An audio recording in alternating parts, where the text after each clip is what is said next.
হাসপাতালের নার্সকে শ্লীলতাহানির অভিযোগ, মূলত অকথ্য ভাষায় গালিগালাজের অভিযোগ করছেন রোগীর বিরুদ্ধে অভিযোগ করছে অভিযুক্ত ছোটচক গ্রামের বাসিন্দা শেখ আব্বাস উদ্দিন। বীরভূমে ইলামবাজার থানায় লিখিত অভিযোগ দায়ের করা হয়েছে। অভিযোগের ভিত্তিতে গ্রেফতার অভিযুক্ত শেখ আব্বাস উদ্দিন। আতঙ্কে রয়েছেন স্বাস্থ্যকেন্দ্রের চিকিৎসক থেকে নার্সরা। নিরাপত্তার দাবিতে কাজ বন্ধের হুঁশিয়ারিও তারা দিচ্ছেন। চিকিৎসক নার্সদের একাংশ মূলত নিরাপত্তার দাবিতে তারা এখনো পর্যন্ত আতঙ্কের মধ্যে রয়েছেন। ইলামবাজারে কর্তব্যরত এক নার্সকে শ্লীলতাহানির অভিযোগকারিনীর অভিযোগ শুনব। হসপিটালে তো মানুষজনকে নিয়েই ডিল করতে হয়, তো পেশেন্টই যদি এরকম করে তাহলে তো আমাদের ট্রিটমেন্ট করার ক্ষেত্রেও রিস্ক চলে আসছে।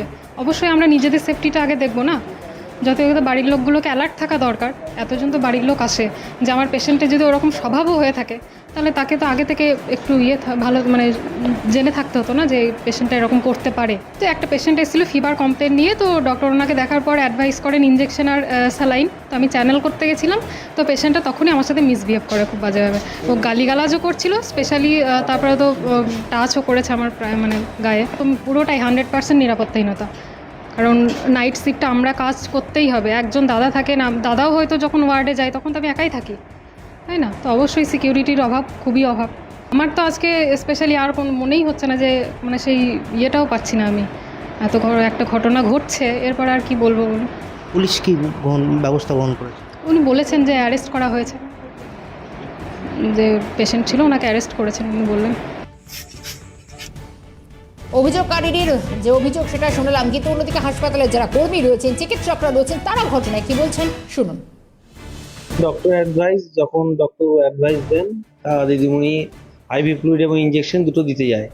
তো দিয়ে যাওয়ার সময় প্রথম দিদিমণি যায়, পেশেন্টটাকে ধরবার কথা বলে, কেউ বাড়ির লোক সেরকম ধরছিল বলে সিস্টার আবার এসে আবার গেল, ডাকা হলো, সিস্টার আবার গিয়ে দাঁড়িয়ে আছে সিস্টার দেবো বলে।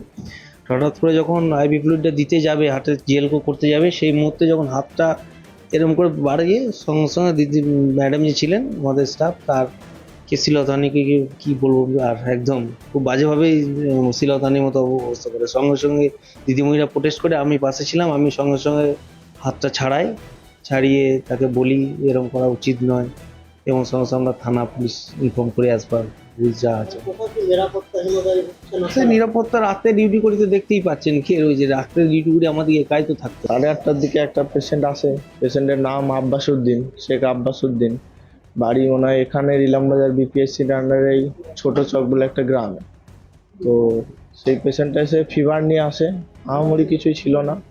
পেশেন্ট মিসবিহেভ করতে থাকে। তারপর পেশেন্টটার যথারীতি যেরকম আমরা প্রেশার মাপি বা আরও যে সমস্ত ক্লিনিক্যাল এক্সামিনেশনের পর পেশেন্টটাকে কিছু ইনজেকশন আর কিছু আইভি ফ্লুইডের অ্যাডভাইস দেওয়া হয়। পেশেন্টকে দিদি আইভি ফ্লুইড আর ইনজেকশন দিতে গিয়েছে, পেশেন্ট ভায়োলেন্ট বিহেভ করে, পেশেন্ট মিসবিহেভ করতে থাকে, গালিগালাজ করতে থাকে। তো তার সঙ্গে প্রচুর গালিগালাজ করে এবং শ্লীলতাহানি, একদম তার সঙ্গে মিসবিহেভ করে, তার গায়ে হাত দেয়। তো এই বিহেভটার জন্য আমরা জানিয়েছি, পুলিশকে জানিয়েছি, একটা অথরিটিকে। তারপর আমরা লিখেও পাঠিয়েছি থানাতে। সে আজকে ডাক্তার আর সিস্টারদের প্রতি যেভাবে চলছে, মানুষের অভ্যাসে পরিণত হয়েছে সব জায়গায়। অথরিটি কোনো অ্যাকশন না নেয় তাহলে পরিষ্কার কথা আমরা ডিউটি বন্ধ করে দেবো। আজকে রাতের মধ্যে যদি নেসেসারি কোনো স্টেপ না নেয় আমরা ডিউটি করতে পারবো না। চিকিৎসকরা তারা বলছেন যে তারা নিরাপত্তার অভাব বোধ করছেন। এই ধরনের ঘটনা মানুষের অভ্যাসে পরিণত হয়ে গিয়েছে। রীতিমতো কাজ বন্ধেরই হুঁশিয়ারি দিচ্ছেন চিকিৎসক নার্সরা। মূলত আরজিকর কাণ্ডে আবহে এই ধরনের এই ঘটনা, নিরাপত্তার অভাব বোধ করছেন তারা, নিরাপত্তার দাবিতে এবার কাজ বন্ধের হুঁশিয়ারি দিচ্ছেন। গোটা বিষয় নিয়ে আমি যাব, অমরনাথ রয়েছেন আমাদের সঙ্গে।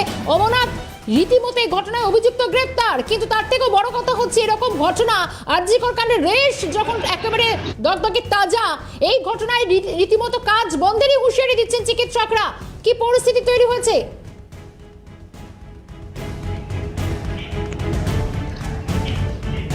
দেখো শর্মিষ্ঠা, একদমই তাই। তার কারণ হচ্ছে একদিকে যখন আরজিকর কাণ্ড নিয়ে গোটা দেশ প্রতিবাদে নেমেছে, ঠিক সেই জায়গা থেকে দাঁড়িয়ে বীরভূমের যে ইলামবাজার, সেখানে কর্তব্যরত নার্সকে শ্লীলতাহানি খুব স্বাভাবিকভাবেই কিন্তু এলাকায় চাঞ্চল্য ছড়িয়েছে। তার কারণ একদিকে যখন আরজিকরের ঘটনায় একের পর এক তথ্য বেরিয়ে আসছে, সিবিআই ইতিমধ্যে তদন্ত করছে, সেই জায়গা থেকে দাঁড়িয়ে আবারও বীরভূমের যে ইলামবাজার, সেই ইলামবাজারে ব্লক যে স্বাস্থ্যকেন্দ্র রয়েছে, সেই স্বাস্থ্যকেন্দ্রেই কর্তব্যরত একদম অনডিউটি অবস্থায় নার্সকে শ্লীলতাহানি করার অভিযোগ উঠেছে। ইতিমধ্যে যদিও পুলিশ তাকে গ্রেপ্তার করেছে, তবে সবচেয়ে বড় প্রশ্ন হলো যে এই হাসপাতালগুলি, অর্থাৎ সরকারি যে সমস্ত হাসপাতাল থেকে শুরু করে নার্সিংহোম, সেইগুলি একদম কোনোভাবেই নিরাপত্তা নেই, এমনটাই কিন্তু অভিযোগ করছে এই স্বাস্থ্যকেন্দ্রের কর্মী থেকে শুরু করে স্বাস্থ্যকর্মীরা এবং ডাক্তাররা। এবং যেটা সবচেয়ে বড় প্রশ্নের, যে সরকারি নার্সিংহোম থেকে শুরু করে সরকারি হাসপাতাল, সেইগুলি কেন পুলিশি নিরাপত্তা নেই, কেন এই ধরনের ঘটনা বারবার ঘটছে? শুধুমাত্র ইলামবাজার নয়, গোটা রাজ্যেই কিন্তু এই ধরনের ছবি দেখা যাচ্ছে। এবং সেই জায়গা থেকে দাঁড়িয়ে তারা যে নিরাপত্তা বোধ, তাদের যে নিরাপত্তা, সেই নিরাপত্তা কে দেবে, এমনই কিন্তু প্রশ্ন উঠছে। এবং পুলিশ যদিও তাকে গ্রেপ্তার করার পর ইতিমধ্যেই যে ইলামবাজার যে স্বাস্থ্যকেন্দ্র রয়েছে, সেই স্বাস্থ্যকেন্দ্রের যেই সমস্ত হাসপাতালের স্বাস্থ্যকর্মীরা রয়েছে, যারা ডাক্তারবাবুরা রয়েছে, তারা কিন্তু একদম স্পষ্ট অভিযোগ করছে যে আমাদের কোনো নিরাপত্তা নেই। এবং এই নিরাপত্তার হীনতার কারণেই কিন্তু তারা আগামী দিনে যদি এই ধরনের ঘটনা ঘটে, তাহলে কিন্তু আবার তারা কর্মবিরতিও যেতে পারেন, এমনটাই কিন্তু হুঁশিয়ারি দিচ্ছেন। এবং সবচেয়ে বড় প্রশ্নের, যে কোনো হাসপাতাল বা যে কোনো সরকারি হাসপাতাল কেন নিরাপত্তা থাকবে না, এবং পুলিশি নিরাপত্তা কেন নেই, এই নিয়েও কিন্তু প্রশ্ন উঠছে। এবং ইতিমধ্যেই তাকে যেহেতু গ্রেপ্তার করেছে, আজ তাকে বোলপুর আদালতে তোলা হবে। পুলিশ সূত্রে যেটা খবর পাওয়া যাচ্ছে যে হাসপাতালে কি কারণে গেছিলেন এবং তার সঙ্গে কি কি ঘটনা ঘটেছে, এবং সেই নিয়েও কিন্তু তারা তদন্ত করছে ইতিমধ্যেই। পাশাপাশি এই যে নার্স, যিনি অন ডিউটি অবস্থায় যাকে শ্লীলতাহানি করা হয়েছে, তার যে নিরাপত্তা, এবং তার যে নিরাপত্তা সুরক্ষিত করতে হবে প্রশাসনকে, এমনটাই দাবি করছে এই হাসপাতালের নার্স থেকে শুরু করে ডাক্তাররা। আমরা তো একটা বিষয় একটুখানি জানার চেষ্টা করব। মূলত চিকিৎসকরা বলছেন যে তারা এই ধরনের ঘটনা একটা মানুষের অভ্যাসে পরিণত হয়েছে, কিন্তু বিভিন্ন সময় দেখা গেছে বিভিন্ন গ্রামীণ হাসপাতাল, স্বাস্থ্যকেন্দ্রগুলির চিকিৎসা পরিকাঠামো নিয়ে যখন বারবার প্রশ্ন ওঠে, তখন এই ধরনের স্বাস্থ্যকেন্দ্রে চিকিৎসকরা যাও বা আছেন, তারা যদি কাজ বন্ধের কথা বলেন, তাহলে স্বাস্থ্য পরিকাঠামো ভেঙে পড়তে পারে।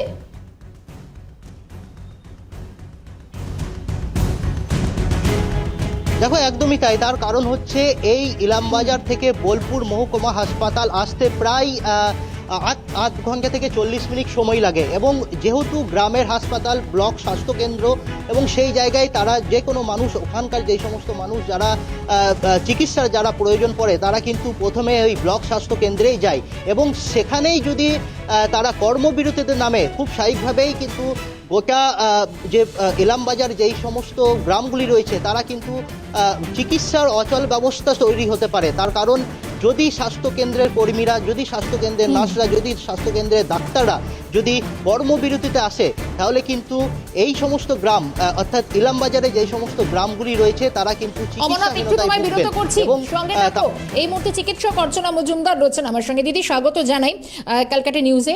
সঙ্গে এটাও একটু জানার চেষ্টা করবো, একদিকে আরজিকর কাণ্ডের যে পরিস্থিতি, সেটাও আমরা দেখছি, চারিদিকে এখনো প্রতিবাদ বিক্ষোভ, কিন্তু এর মধ্যে দেখা যাচ্ছে বীরভূম ইলামবাজারে একটি স্বাস্থ্যকেন্দ্রে কর্তব্যরত অবস্থায় ছিলেন ওই নার্স, তাকে রোগী রীতিমতো, তার সঙ্গে যে অকথ্য ভাষার কথা, রীতিমতো শ্লীলতাহানির অভিযোগ। কি বলবেন এই ঘটনায়? তো কোনোভাবেই রাশ টানা যাচ্ছে না। বাংলা মেয়েকে চায় বলে ক্ষমতায় আসা মুখ্যমন্ত্রী তথা স্বাস্থ্যমন্ত্রী তথা স্বরাষ্ট্রমন্ত্রী মমতা বন্দ্যোপাধ্যায়ের শাসনকালে পশ্চিমবঙ্গের শুধু স্বাস্থ্য হাসপাতাল নয়, প্রতিটি কর্মক্ষেত্রে মেয়েদের যেভাবে শ্লীলতাহানি, যেভাবে অপমান এবং যে হিউমিলিয়েশনের ভেতর দিয়ে যেতে হচ্ছে, যেভাবে তাদের শুধুমাত্র নিরাপত্তার অভাব নয়, তাদের রাজ্যিকরের ঘটনার থেকে এই ধরনের ঘটনা কর্মক্ষেত্রে অহরহ ঘটে চলেছে। আর সেখানে সরকার উদাস, এবং পুলিশ প্রশাসন থেকেও তারা তাদের মতো করে তারা হয় প্রমাণ লোপাট করছেন, অথবা যারা দৌরাত্ম করছেন তাদের কেউ হয়তো তৃণমূলের নেতা, সেই জন্য তাদের সঙ্গে মিশে যাচ্ছেন। ফলে মেয়েরা কিন্তু তাদের উপরে ঘটে যাওয়া ক্রমবর্ধমান যে শ্লীলতাহানি, অত্যাচার, অভিযোগ এবং নিগ্রহ, সব ঘটনাগুলো কোনোটারই কিন্তু বিচার পাচ্ছে না, এবং কোনোটাই শেষ অবধি সরকারি ব্যবস্থাপনায় সরকার কিছু করছে না। ফলে মেয়েদের মধ্যে একটা শঙ্কা, একটা ভয়, একটা কর্মক্ষেত্রে কাজ করতে না যাওয়ার অপ্রবণতা, এইগুলো ডেভেলপ করছে। এবং সত্যি কথা বলতে কি, কোথায় যাবে কাজ করতে? আমি তো রাতের বেলা আমার মেয়েকে ডিউটি করতে ছাড়বো, কোনো অবস্থাতেই ছাড়বো না, কারণ আমি জানি কোনো গ্যারান্টি নেই। সরকার উদাসীন, সরকার ব্যবস্থা না করে বরং যারা ধর্ষক, যারা ঘাতক, তাদের প্রশ্রয় দিচ্ছে, তাদের প্রমাণ লোপাট করছে। আর এটা সারা পশ্চিমবঙ্গে ছড়িয়ে গেছে। সে আপনি কি ইলামবাজার বলুন, মুর্শিদাবাদ বলুন, প্রত্যেকটা জায়গায় রোজ না রোজ সকাল খুলে বেলা কাগজ খুলুন, টিভি খুলুন, লাগাতার আপনি দেখতে পাবেন কোথাও না কোথাও কিছু ঘটেছে। এই যে মেয়েদের সম্মান চলে যাওয়া এবং তাদের নাগালের মধ্যে পণ্য হিসেবে পাওয়ার যে প্রবণতা, শাসক দলের একদমই তাই। শাসনের অভাবে, পুলিশের অপদার্থতার জন্য এবং প্রশাসনের ঢিলামির জন্য, শস্যের মধ্যে ভূত থাকার জন্য আজকে হয়েছে। এগুলোকে কিন্তু আমার মনে হয় না মমতা একদমই। আর বন্দ্যোপাধ্যায় এখানেই যেন বারবার সেই নিরাপত্তার বিষয়টাই কিন্তু প্রশ্নের মুখে পড়ছে। অনেক ধন্যবাদ জানাবো অর্চনাদি সময় দেওয়ার জন্য। চিকিৎসক অর্চনা মজুমদার ছিলেন আমাদের সঙ্গে, অমরনাথ রয়েছেন আমাদের সঙ্গে। অমরনাথ, পরবর্তীতে আরো আপডেট তোমার থেকে নিব। এই মুহূর্তে ধন্যবাদ জানাবো, সঙ্গে ছিলেন অমরনাথ দত্ত।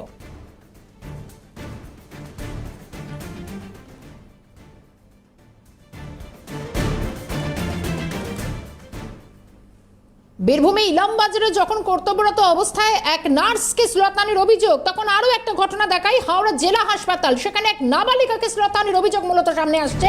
শ্লীলতাহানির অভিযোগে গ্রেপ্তার হচ্ছে একজন